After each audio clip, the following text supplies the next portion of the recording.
Matriz Online Radio Station. Ya estamos en señal de prueba. Escucha nuestra señal de prueba. Matriz Online Radio Station. Dale clic aquí. Matriz Online Radio Station. La radio independiente. Con excelente música, información, opinión, boletines informativos y entrevistas. Muy pronto. Solo dale clic. Dale clic aquí. Matriz Online Radio Station. Muy pronto empezaremos. Quédate con nosotros.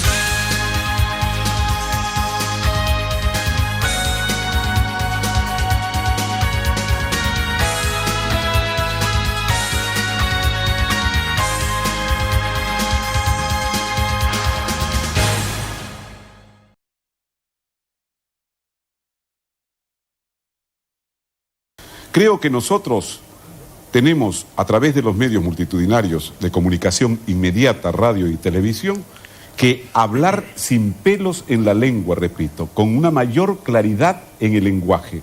Darnos cuenta que cada 10 años el lenguaje evoluciona, atrapar ese lenguaje colectivo y tratar de trabajarlo en la cesera de cada uno de nosotros para que el lenguaje sea directo, para que la gente no quede a medio. Quiero referirme que hay también gente de los medios de comunicación, cualquiera de nosotros podría hacerlo, usted también, que también hablan sin decir nada. Es decir, no echarle la culpa únicamente a un funcionario de turno, a un político, que parecen hablar sin responder. También hay muchos que hablan y no se les escriben y no se les entiende claramente, ¿no? Pero una cosa es el ripio propio de nuestro oficio de locutores, que muchas veces es como un poema que no tiene ningún sentido, pero tiene la armonía del ritmo a través de las palabras. Esto que he dicho, por ejemplo, no tiene ningún sentido y sin embargo tiene un cierto ritmo. Y otra cosa es que un funcionario no se comunique a través de cada una de sus frases con la ciudadanía, que deje a la ciudadanía colgada, a los televidentes colgados, y que además metan palabras, frases que el ciudadano común no le llegan. Ese es el peligro de que un demagogo se apodere de los medios de comunicación y llegue con un mensaje que no dice nada, pero que la gente dice lo voy a votar.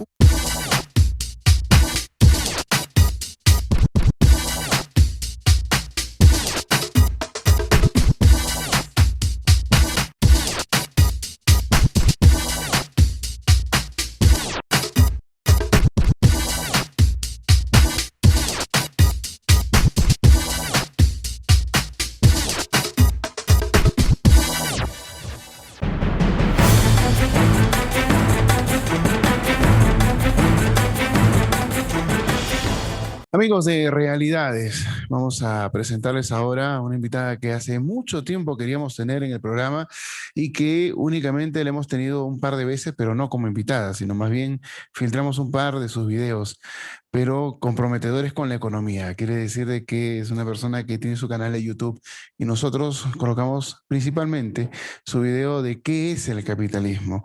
Prefiero al video del canal Patricia lo explica de la magíster Patricia Nostroza Márquez. Ella tiene un MBA en el Centro Católica, además es docente en el Centro Católica y también en la UNASAM. Patricia, ¿cómo estás? Bienvenida a Realidades. ¿Cómo estás, Luis? Realmente un gusto y un honor estar aquí contigo y con toda la audiencia. Bueno, hacía mucho tiempo queríamos tenerte aquí, así que el honor es nuestro. Bueno, en todo caso, para no demorar tanto con esto de los honores, lo compartimos.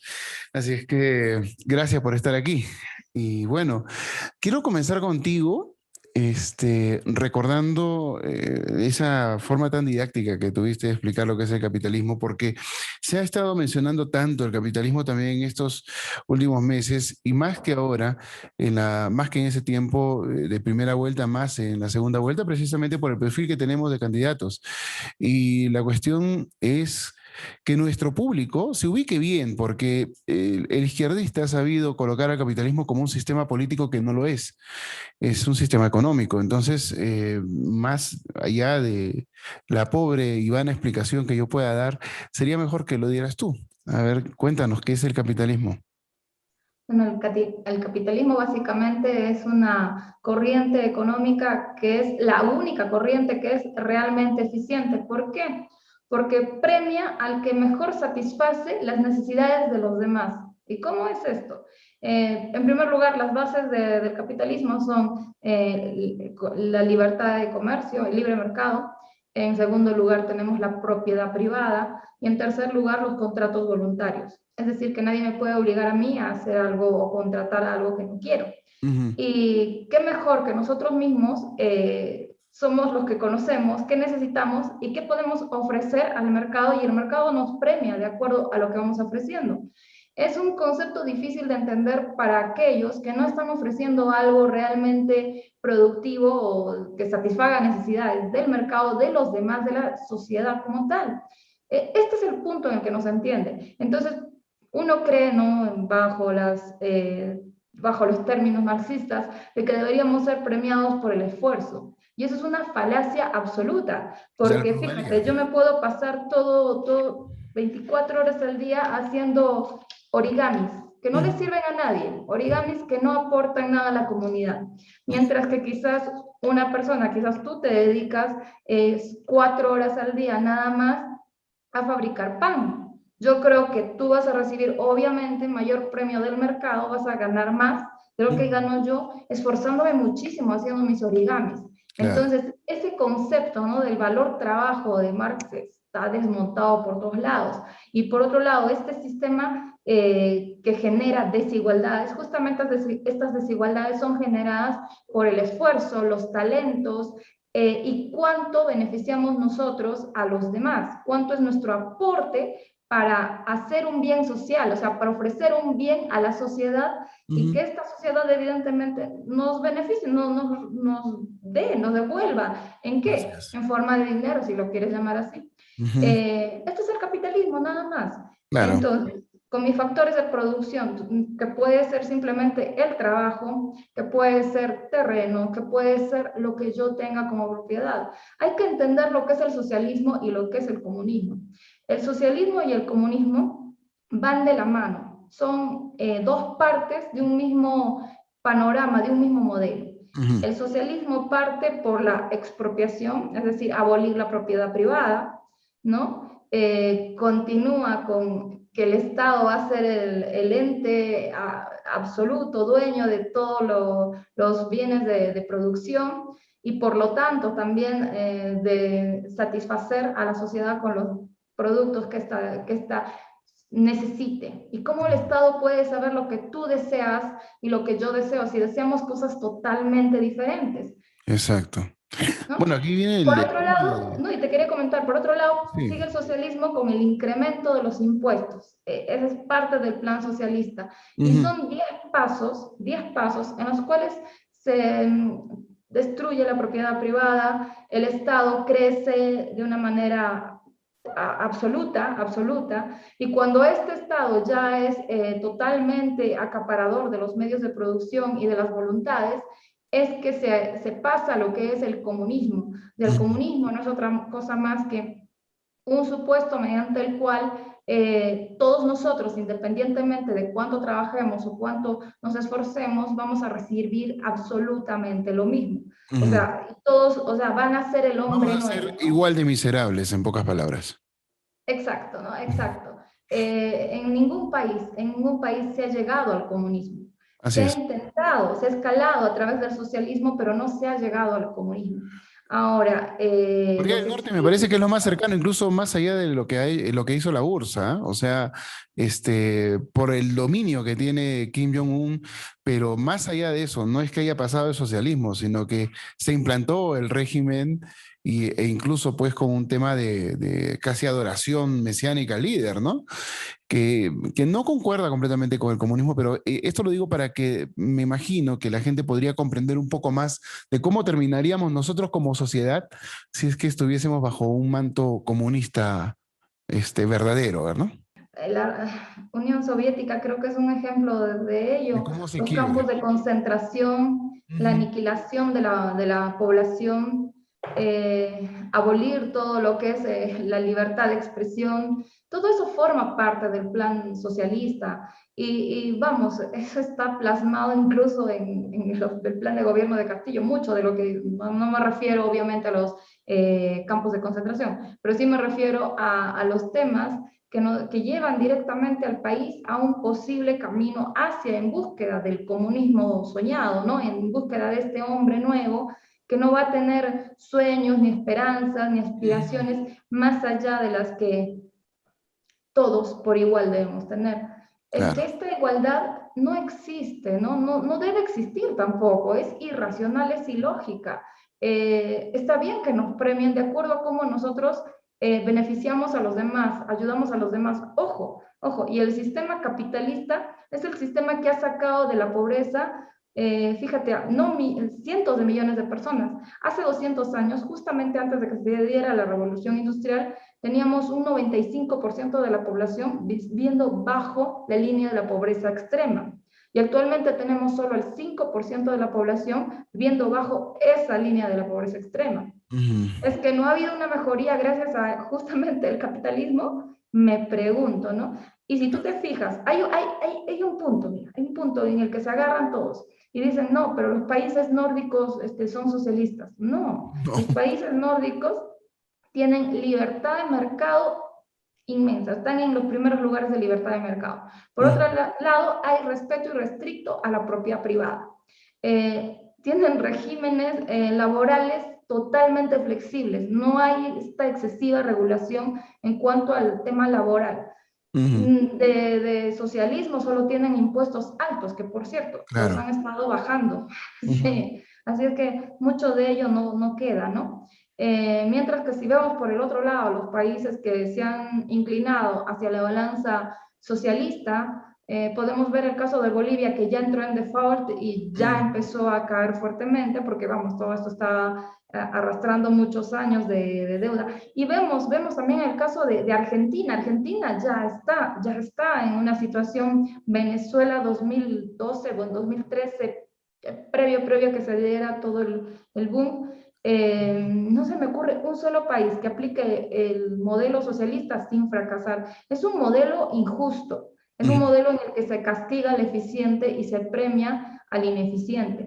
Claro. Ahora, se confunde la socialdemocracia. La socialdemocracia no es otra cosa que socialismo que quiere entrar por vías democráticas al poder. Eso es todo, que quiere participar en este proceso. Lo que está pasando ahorita en el Perú es realmente preocupante, ¿no? El candidato afirma cosas que ni siquiera tienen razonamiento lógico. Mira, él se refiere al 10% del PBI para educación. ¿De qué estás hablando? El PBI es la cantidad de bienes y servicios que el país produce. No tiene nada que ver con lo que yo asumo que es lo que se ha querido referir, que es al presupuesto nacional. Seguramente, porque también ofrece 10% para la salud. Por eso, pero el PBI, o sea, del PBI va a ir solo una proporción, una parte, una porción, un porcentaje va a pasar a formar parte de lo que se llama el presupuesto nacional, es decir, el 30% que le cobras a las empresas, a la producción en general, ¿no? Entonces, no hay conocimientos básicos de economía, y ni siquiera de economía, es lógica, razonamiento, ¿no?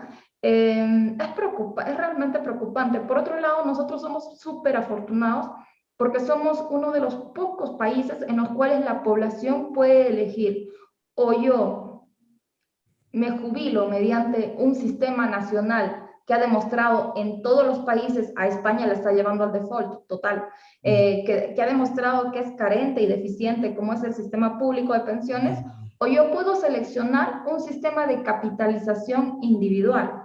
Yo iría más allá, yo hubiera ido más allá, e incluso por quizás mi pensamiento libertario diría que hubiera una tercera opción, que sería: no tengas ahorros y no vas a depender de nadie en el futuro y tú te las ves, ¿no? Pero tenemos al menos la opción de elegir. Y los que hemos elegido la AFP, lo hemos elegido voluntariamente, y me choca y me parece desconcertante que muchísima gente que tiene dinero en la AFP vaya a votar por un candidato que te está diciendo que te va a expropiar ese dinero y lo va a meter a un fondo común. Es como, no sé, incoherencia, pero absoluta. Y Sí, como te pues. digo, las personas, los millennials, ¿no? Sobre todo que Ujú. se sienten atraídos por el socialismo, yo creo que no saben lo que es la escasez de los años 90, inicios de los años 90, O de los 80. lo que es el terrorismo. Es que no Ujú. tienen idea de lo que es el terrorismo. Ujú. Se maquilla mucho, ¿no? Con esto de Sí, guerra pues. interna. No, no, señores, no hubo guerra interna. Los guaracinos que vivimos en ese tiempo, sabíamos lo que era un coche bomba explotando a pocas cuadras de tu casa. Sabemos lo que es ver a gente muerta, campesinos muertos, ¿no? Y un ensañamiento terrible con la población justamente más pobre. Entonces, yo creo que estamos enfrentándonos ahorita a dos modelos económicos, es real esto, Ujú. y la política que está siguiendo cada uno de estos dos partidos, pues sí, sí está representando un modelo económico diferente. Uno que ha demostrado solo caos y pobreza en su recorrido por el mundo, destrucción y millones de muertos, y por otro lado, uno que ha demostrado que puede sacar de la pobreza a muchísima gente. ¿Que se Ujú. podrían hacer cosas mejores? Claro que sí, yo creo que el liberalismo absoluto, el anarcocapitalismo no sería una corriente razonable dadas nuestras circunstancias, pero me parece que un estado mínimo sí sería consciente, un estado en el que mis impuestos se vayan solo a educación, salud, seguridad y justicia, nada Sería más. más eficiente, ¿no? Tú eres minarquista, me parece. Se podría decir que soy liberalista clásica, ¿no? Ujú. Ah, Porque ya. Porque el Estado minarquista minarquismo vendría a quiere ser un algo. menos. Sí. Ujú. Pero es más eficiente la minarquía en todo caso que lo que estamos viviendo ahora. Si entra Castillo, estamos hablando de colocar por lo menos 4 o 5 ministerios más. Y yo no entiendo para qué tantos ministerios cuando se puede destinar presupuestos y también, digamos, a personas que puedan estar preparadas para hacer ciertas cosas.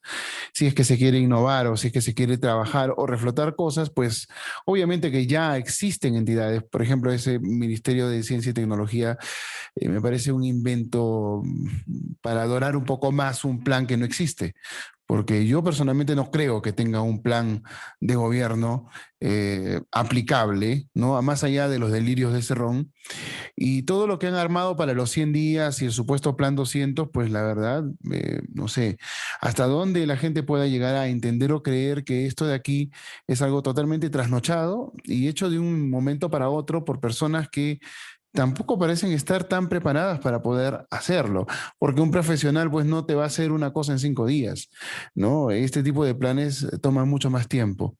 Y lo peor de todo, pues, es que lamentablemente están utilizando a muchas personas que pueden tener un cierto nombre, pero que después van a caer en un descrédito, pues, absoluto, Pati.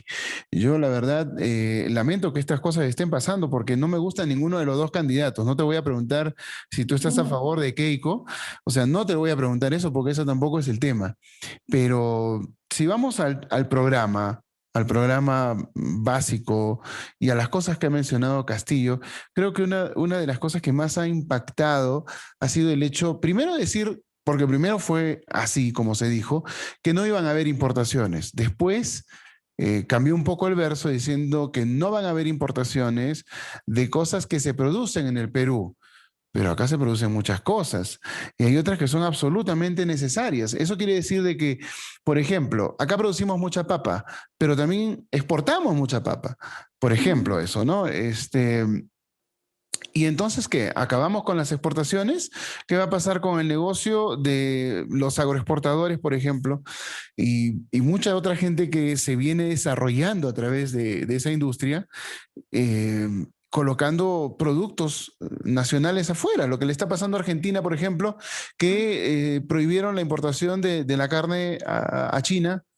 Y entonces China, que no va a buscar otro mercado para satisfacer su demanda, ¿qué va a pasar con nosotros? O sea, ¿cuál sería el panorama si nosotros aplicásemos solo esa parte de su programa? eh, Tienes que fijarte en que si tú limitas las importaciones de otros países hacia tu país, ¿ok? Con productos, sí, que tú puedes estar produciendo, pero si tú eres ineficiente, entonces el precio de esos productos evidentemente va a subir, ¿no? Si nosotros, por ejemplo, producimos, ya, produzco papa, está bien, pero si voy a eliminar, en primer lugar, el impacto para la población, el más cercano, si yo elimino la posibilidad de obtener papa, y si por algo estoy importando, porque es más barata que la que está acá, aunque no lo crean, de esa forma, el precio baja porque hay más productos dentro del país. Es Claro. que oferta y demanda. Si hay más oferta de este producto en el país, el precio cae y el consumidor puede comprarse su kilo de papa, yo que sea un sol o 2 soles. Pero ¿qué pasa si luego tú cierras esta posibilidad de las importaciones? En primer lugar, va a haber un efecto directo en la población, y esto pasa en Francia también, porque hay un tema por ahí parecido, y que es que los productos son muy caros. ¿Por qué? Porque exiges a la población, estás obligando a la población a consumir solo lo local. Ujú. Bueno. Tú, por decisión propia, consume lo local, pero no te puedo imponer eso. Por otro lado, Ujú. al tú frenar este tipo de importaciones, ¿crees que no hay una respuesta del otro lado? Vas a tener que romper tratados de libre comercio. Por Por lo supuesto. tanto, las consecuencias se van a dar hacia los exportadores del país también. Estamos Ujú. haciendo un perjuicio bien importante y la gente no se da cuenta, ¿no? Ujú. Hay que tener mucho cuidado con lo que se propone, porque después las consecuencias pueden ser bastante feas, bastante preocupantes, ¿no? Ujú. Claro. Bueno, la verdad que sí, es bastante complejo. Además, nadie te puede obligar pues a comprar algo que no quieres comprar. O sea, uno es libre de comprar lo que le parece. Obviamente, uno prefiere pues yo diría esto, ¿no? La papa peruana es nuestra, la papa en el mundo es nuestra, pero también no podemos ser tan chauvinistas. En otros países se han desarrollado variedades que no tenemos a partir de nuestras variedades. O sea, nosotros no hemos sido capaces de ir más allá y en muchos países hasta se consume más papa que la que consumimos aquí en el Perú, ¿no? Y lamentablemente, pues como tú has dicho, en el extranjero hay tal producción de papa que resulta más barata importarla que recurrir al consumo local. Es una pena, pero así están las cosas. Ahora, pasemos a algo con lo que casi comenzaste a hablar acerca de ese 10% que vendría a ser no del PBI, sino del presupuesto nacional para la educación y 10% para la salud. ¿Esa es una solución acaso? ¿En realidad es una solución? ¿Eso, destinar más dinero, genera más eficiencia, no genera acaso más corrupción o simplemente chocaría directamente con lo que es la incapacidad de gasto que muchas instituciones tienen y persisten en tener a lo largo del tiempo? Luis, por la parte de educación está todo mal, y todo mal me refiero a todo. En primer lugar, tengamos en cuenta algo, o sea, nos quejamos, y yo soy la primera en quejarme de que si estamos tan mal es por la corrupción. Y la corrupción para mí está en todos los partidos por igual, para mí no hay distinción en esto, Ujú. en eso sí quiero ser clara. ¿Para qué quieres más Estado y más personas trabajando en un Estado corrupto? Si es Ujú. que yo te comento algo, las 3 fuentes más importantes de lavado de activo en el Perú, increíblemente, la primera, narcotráfico, la segunda, minería ilegal, y la tercera, corrupción pública. Ujú. Entonces, ¿quieres un aparato estatal más grande, sabiendo que de ahí se roba muchísimo dinero? No entiendo la coherencia. Por ahí estamos Ujú. mal. En segundo lugar, es preocupante esta propuesta porque no le va a alcanzar la plata, te comento, porque él dice que los jóvenes a partir de los 15 sales del colegio y entras a la universidad de forma automática. Ujú. San Marcos tiene 43.000 postulantes y entran, me parece que, si no me equivoco, 1.500, no tengo la cifra ahorita. Ujú. Tendríamos que incrementar, quintuplicar, o sea, la UNASAM, tenemos acá una universidad nacional, y Ujú. no se daría abasto, tendríamos que crear 4 o 5 universidades, con el gasto público que ya te imaginas, Claro. gasto corriente en 4 profesores, o sea, esto está No tiene tirado a los lógica. caballos, Bueno, no será por tiene eso que lógica. quieren acabar con la SUNEDU, pues de repente para volver a colocar a universidades que ya están en proceso de cierre. Me imagino, tendrá que ver con eso, porque el crear una universidad pues no se hace de la noche a la mañana, No, ¿no? para nada. Entonces, eso está basado en un plan de largo aliento, no está basado en un plan pues de 5 años. Ojo, y mucho cuidado, Luis, porque todo el mundo dice, pero en Argentina es... No, no, no, no. Argentina, ¿por qué crees que está en default? ¿Por Ujú. qué crees que Argentina en 2001 tuvo que salir a decir que no pagaba la deuda pública. Otro punto de Castillo. ¿Por qué crees que ahorita ya están con productos racionados?